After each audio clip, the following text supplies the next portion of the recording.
घुस गए हैं, तो पाकिस्तान तो फिर खत्म समझे वाशिंगटन में और व्हाइट हाउस में, तो हमारा कोई बिल्कुल पाकिस्तान की कोई अपॉइंटमेंट सिग्निफिकेंस नहीं है। और उसकी सबसे बड़ी मैं मिसाल आपको याद देता हूं, अभी तक इमरान खान साहब से बात है कि जो बाइडेन साहब ने प्रेसिडेंट बन के, आपको ये मैं बताना चाहूंगा, जो कि एक डेंजरस एक ट्रेंड है। ये सिग्निफाई करता है the direction of American relationship. 2 appointments है पाकिस्तानी डिसेंट्स की यहाँ पे। एक सलमान अहमद साहब हैं जिनको एनवायरमेंटल पॉलिसी में लिया गया, दूसरा अली नहीं जिनको स्टेट डिपार्टमेंट में लिया गया, अली जैदी साहब को क्लाइमेट, एक छोटा सा पोर्टफोलियो, पॉलिसी इंपैक्ट किसी चीज, इन दोनों का भी नहीं है, सिर्फ 2 हैं। और अफसोस के साथ मैं ये कहना चाहूंगा, अफसोस के साथ, कि इन चीजों को बजाय पाकिस्तानी अमेरिकन डायस्पोरा यहां पे सोचे कि आगे फ्यूचर में क्या करना है, वो इंडियन अपॉइंटमेंट्स को सेलिब्रेट कर रहे हैं। वो कहते हैं हमारे साउथ इंडियन तो है ये, हालांकि वो जो हिंदू माइंड सेट है उनकी शक्लें देखना नहीं चाहता, उनके नाम नहीं देखना चाहता लिस्टों में। लेकिन यहां पे हमारा जो लिबरल माइंड सेट है, ऐसे ऐसे पाकिस्तानी है मैं समझता हूं जिनमें ये बिल्कुल एक बेवकूफाना सोच है कि वो इंडियन अपॉइंटमेंट्स को सेलिब्रेट कर रहे हैं। वो कहते हैं देखो जी देखो हम ही आ गए वहां पे। ये नहीं पता कि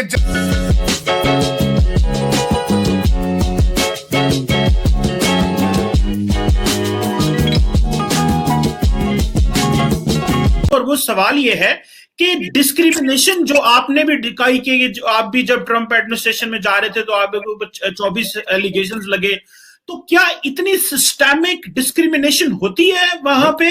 बिल्कुल हो रही है। मैं विटनेस हूं, मैं खुद आपको बता रहा हूं, फर्स्ट हैंड इंफॉर्मेशन दे रहा हूं कि मुझे रिपब्लिकन पार्टी ने 24 एलिगेशन कश्मीर को सपोर्ट करने पे लगा दी थी। हालांकि मुझे अमेरिकन कहते रहे कि what we got to do with the Kashmir, we don't have any issue with it, we know you very well. लेकिन वो वेट करने वाले सारे इंडियन अमेरिकन बैठे हुए थे। और हमारे पाकिस्तानी तो सबसे बड़ी बात ये है, मैं अफसोस के साथ कहूंगा, आप जरा पोर्टफोलियो इनके देखें, नेगा टंडन का देखें, वो हिलरी क्लिंटन की सिफारिश पे आई है कैबिनेट में, जरा उनके क्रेडेंशियल्स देखें उनके। अब विवेक मूर्ति का जरा क्रेडेंशियल्स देखें उनके, हम उसके टक्कर के हैं उनके। हम लोग यहाँ पे बोलते 10 मिनट अभी जितने से जितना कैलिबर मैंने देखा पाकिस्तान का, 10 मिनट बाद उनकी इंग्लिश खत्म हो जाती है। कहां जाएंगे ना ना हमारा सर, हम असल में सबसे बड़ी बात है हमारी फॉरेन पॉलिसी, हमारा total agenda including my self, me my self and mind, इससे आगे हम नहीं जा सकते अफसोस के साथ। और इसीलिए हम दुनिया में तरक्की नहीं कर सकते। मैं भी उन्हीं में शामिल हूं, मैंने को पाकिस्तान के लिए कुछ ज्यादा काम नहीं किया, मैं खुद शर्मिंदा हूं, मैं खुद शर्मिंदा हूं। बिल्कुल सही कहा आपने तारड़ साहब की, जो इंपॉर्टेंट चीज है वो नेशनलिज्म है, उसी से आप चीजें, आपकी इज्जत भी उसी से होती है। और अनफॉर्चुनेटली यहाँ पे भी कोई एक दूसरे को कोई मानते ही नहीं है।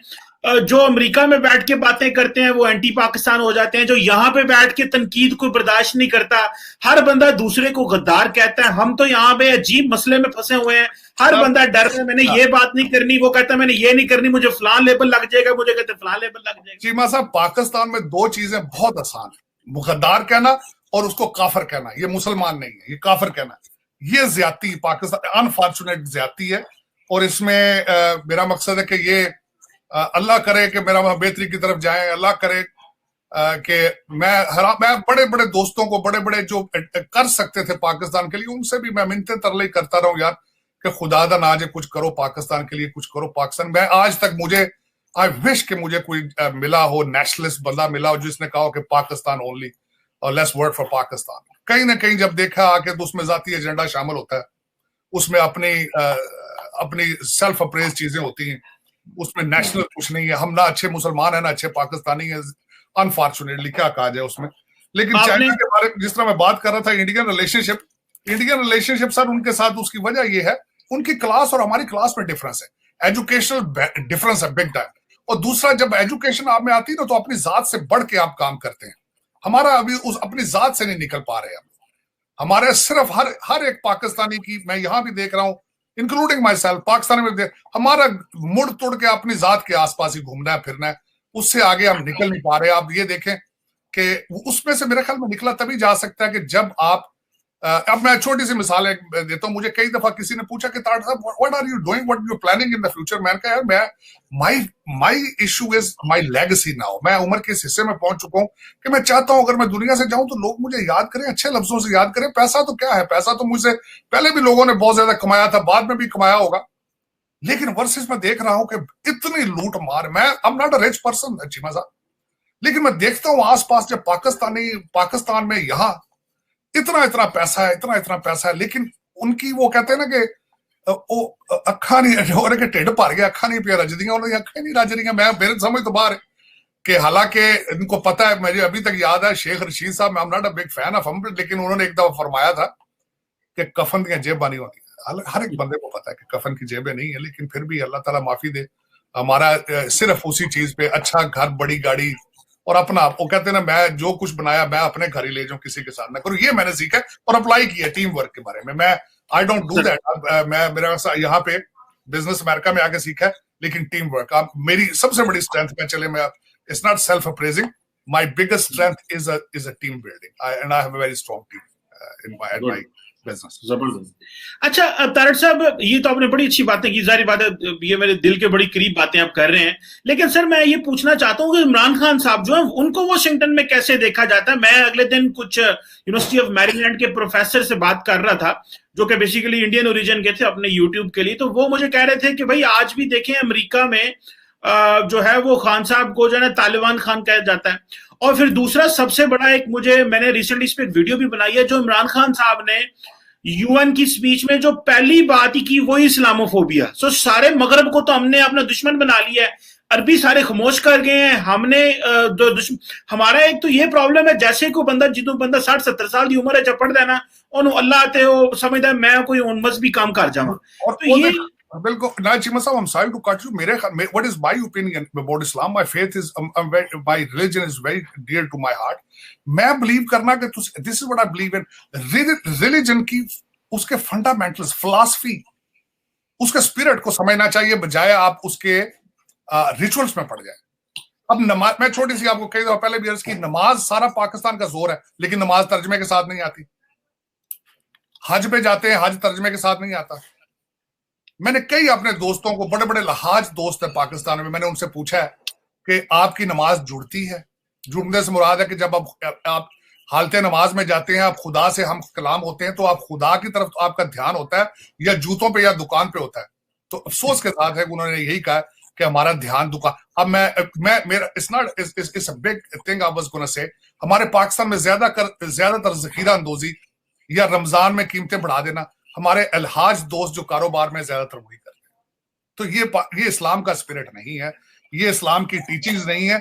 हमें इस्लाम को समझना पड़ेगा तर्जमे के साथ, और उसमें बिल्कुल उसमें मैं बल्कि एक छोटी सी बात अब आ रही था, आपने पूछा था मुझे कि इमरान खान साहब का इमेज क्या है। इमरान खान साहब का इमेज इसी चीज में डिफाइन हो जाता है।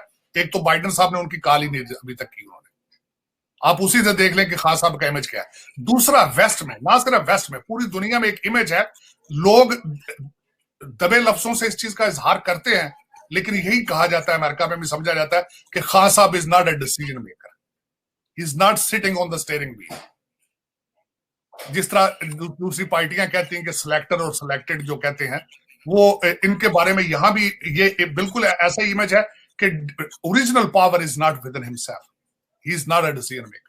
और दूसरा ये कि पाकिस्तान की फॉरेन पॉलिसी, अब मैं छोटी सी एक मिसाल देता हूं आपको, पाकिस्तान के हालात देखें। हालात ये हैं चीमा साहब, आपने इतना पैसा पाकिस्तानी गवर्नमेंट ने as a under developing country होने के बाद करतारपुर मार्ग पे लगाया आपने, लेकिन उसकी एडवर्टाइजिंग में कुछ भी नहीं लगाया आपने। उसकी पाकिस्तान एम्बेसी उनको प्रमोट उस प्रोजेक्ट को नहीं कर सकी। मैं रीसेंट एक छोटी सी मिसाल देता हूं, पाकिस्तान ने एक डिसीजन लिया है on upon arrival visa for Sikh जो बाहर रहते हैं। इतनी बड़ी अपॉर्चुनिटी है, Sikh is a very wealthy nation all over the world, और उनके लिए खासकर जब आपने अपॉन अराइवल वीजा किया है, उसको एडवर्टाइज तो करें आप। किसी को पता ही नहीं, इतनी बड़ी अपॉर्चुनिटी और फॉरेन एक्सचेंज पड़ी जिसकी हद कोई नहीं, लेकिन किसी को पता ही नहीं, कोई किसी को पता नहीं। एम्बेसियों में सफारशी लोग, एमएनएस के और दूसरे रिश्तेदारों के, पावरफुल लोगों के रिश्तेदार एम्बेसियों में आ जाते हैं और वो समझते हैं कि वी आर इनविंसिबल, हमें हाथ नहीं लगाया जा सकता। वो अपने काम कहां करते हैं। ये एक ट्रेंड, ये चेंज खत्म करना होगा तो आगे चलेंगे, वरना पाकिस्तान, मैंने जिस तरह आपको बताया है कि जब एक मरीज को जो किसी हादसे में होता है, उसको जब इमरजेंसी रूम में लाया जाता है, तो डॉक्टर सबसे पहले उसकी पेन खत्म करने की कोशिश नहीं करते, ब्लीडिंग रोकते हैं। ब्लीडिंग रुकेगी तो दर्द की दवा देंगे, लेकिन हमारी ब्लीडिंग 73 साल से रुक नहीं रही। इसको रोकना होगा, फिर दर्द की दवा होगी। चाइना और इंडिया हमारे लिए कुछ नहीं करे। मैं छोटा सा आपको बताता हूं, दो चीजें मुझे गिला है आपके मीडिया पे, दो चीजों का। एक तो हर जो हमारा एंकर है वो ये एक इमेज दे रहा है कि China China China China attack करेगा इंडिया पे, कश्मीर छीन के हमारी झोली में डाल देगा। एक ये गलत बात है, बिल्कुल गलत बात। दूसरा, एक इतनी बड़ी अपॉर्चुनिटी थी आपके पाकिस्तान के लिए, आपके मीडिया के लिए, जो ब्रॉडशीट वालों ने जो सारा चट्टा खोला था पिछले सारे करप्शन वालों का, किसी ढंग के स्ट्रॉन्ग किसी एंकर ने प्रोग्राम में एक सॉलिड प्रोग्राम करके कौम को अवेयरनेस नहीं दी। ये एक बहुत बड़ी अपॉर्चुनिटी थी। उस हमाम में सारे नंगे थे वहां पे, लेकिन कोई अच्छी तस्वीर उसकी ड्रा नहीं की जा सकी। एक अपॉर्चुनिटी थी, इट वाज मिस्ड। उसमें हमारे करंट एडमिनिस्ट्रेशन के लोग भी जो कमीशन मांग रहे थे, किस तरीके से वहां हाई कमीशन के अकाउंट में से उन्होंने पैसे जबरदस्ती निकाल लिए, वहां इतने पैसे क्यों मौजूद थे, ये क्वेश्चन मार्क था। कोई इसका ना जवाब गवर्नमेंट की तरफ से दे सका, ना किसी एंकर ने कोई अच्छा प्रोग्राम किया। ये दो गिले मुझे रिसेंटली थे ज्यादती की। नहीं, ये तो सारी बात है, सही बात है कि ये पाकिस्तान में एक बहुत बड़ी गलतफहमी है कि हमारे हर मसले का हल चाइना है। वो चाइना ने भी अभी आपको पता है हाथ खींच लिया था FATF और बहुत सारी और चीजों में भी। उन्होंने कहा भाई हम हर जगह आपको जो है ना वो रेस्क्यू नहीं कर सकते, आपको कुछ खुद भी करना पड़ेगा। सो ये गलतफहमी यहाँ पे है। और जब तक वो आपकी बात सही है, ये लूटा हुआ माल और ये सारा पैसा ये पाकिस्तान में, इसके ऊपर खान साहब ने भी हर चीज को इतना सियासी कर दिया हुआ है कि वो मसले का हल ज्यादा और सियासत ज्यादा होती है। चीमा साहब, उसमें एक और चीज मैं बल्कि ये ऐड करना चाहूंगा कि खान साहब हमेशा कहते हैं कि मैं NRO नहीं दूंगा। NRO तो आपने दिया हुआ है, दिया हुआ। आपने जब नवाज शरीफ साहब कंट्री छोड़ के गए तो वो NRO का हिस्सा था। वो NRO जरदारी साहब जो है उनकी परमानेंट बेल कर दी गई सेहत की बेसिस पे, वो NRO का हिस्सा है। वो मुल्क के एक मेजर सूबे में दमादम मस्त कलंदर कर रहे हैं पिछले कई सालों से। NRO है उनको। आप कौम को किस तरह बेवकूफ बनाएंगे कि मैं NRO नहीं दूं, मैं मर जाऊंगा NRO नहीं। भाई NRO तो दिया हुआ है आपने, भाई आपसे बार वो मरियम नवाज जो है, आप कहते हैं अगले दिन भी एक हमारे मोहतरम मिनिस्टर साहब ने बड़ा शोर डाला कि मुजरमा है, मुजरमा। ओ भाई मुजरमा बाहर जलसे कर रही है, ये NRO नहीं तो और क्या है भाई। NRI को आपने तो NRO की नई डेफिनेशन बता दी है कि काम भी जिस तरह वो जरदारी साहब कहते उत्तो हमले करी जो असि थलो ओदी मेरा मसद ओदी तरदीद कर दे रहा, उधर से कौम को कह रहे NRO नहीं दिया, अंदरों NRO दिता है। तुसी पढ़ के ये इस अफसोस के साथ कि तुसी आपके ट्रेजेडी यही है, हर बंदे के हाथ में स्मार्टफोन है, उन्हें पता है पाकिस्तान में क्या हो रहा है, लेकिन बेचारों के ना वोट गिनती होते हैं, ना उनके जज्बात इंटरप्रेट होते हैं।